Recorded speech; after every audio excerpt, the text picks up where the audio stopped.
Eto guys, nasa punto na talaga kami ng buhay namin ngayon na pag hindi namin nadepensahan tong Lord na to, GG kids talaga kami, boy. Kompleto pa kasi yung mga kalaban namin dito, tapos kami, 3 na lang natitira. Kaso nga lang, natamaan pa ng bulalakaw yung aim namin dito. Pero buti na nga lang, natalian ko pa yung ipis kanal dito at hindi na nga siya nakatakas.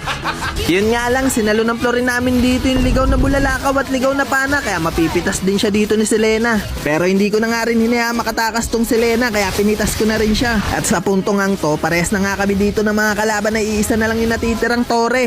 Sa mga oras nga na to, buti na nga lang nakita ko na may maitim na singit dito may maitim na balak si Usong dito at nagtago siya sa damo. Kaya natalian ko nga kagad siya, kaso nga lang ang kunat niya pala dito. Napetrify niya nga ako dito kaya nakatakas pa siya, kaso nga lang biglang dumating dito yung kulod at tatanggal niya yung immortality ko. Pero buti na nga lang dumating yung Guinevere namin dito at pinaamoy niya ng panty niya si Claude at mapipitas pa nga namin to.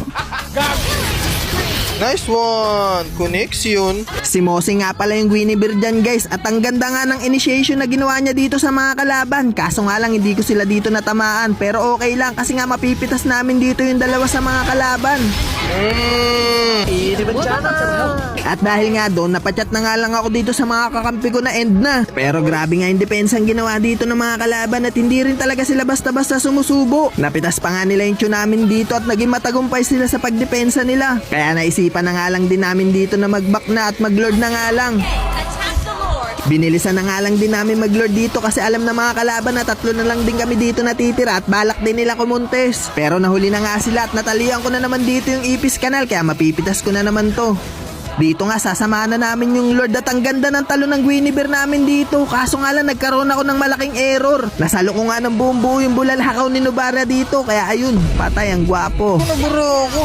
At sa punto ngang to, binenta ko na nga yung sapatos ko at pag nakatapak pa ako ng tae dito, good luck na lang sa akin, boy. Pero eto na nga, late game na nga, 23 minutes na rin tong game na to at kung sino magkaroon ng isang malaking error, malamang matatalo na dito sa game na to. Palabas na nga rin yung Lord dito at kung sino man yung makakuha sa amin dito ng Lord ay malaki yung tsansa na manalo dito sa game na to. Inumpisahan na nga ng mga kakampi ko dito na mag-Lord na. Pero alam ko nga nakokontest pa rin dito yung mga kalaban at hindi nila kami hahayaan na makuha na lang to basta-basta. Nagpadilim na nga yung ipis dito at napabak na ako, kaso nga lang napitas pa dito yung florin at saka aimon namin. Pero hindi pa nga rin ako sumusubo sa mga oras na to, hinahanap ko dito yung ipis nila. Nung natarget lock ko na nga yung ipis nila, bigla din ako tinamaan dito ng pana ni Selena. Hindi nga ako makagalaw dito at hindi ko rin matanggal yung pagkakatali ko dito sa ipis. Nakapag nature pa nga ako dito, yun nga lang hindi na rin talaga kinaya. At sa mga oras nga na to, nawala na talaga ako ng pag-asa. Kaso nga lang nung nakita ko to,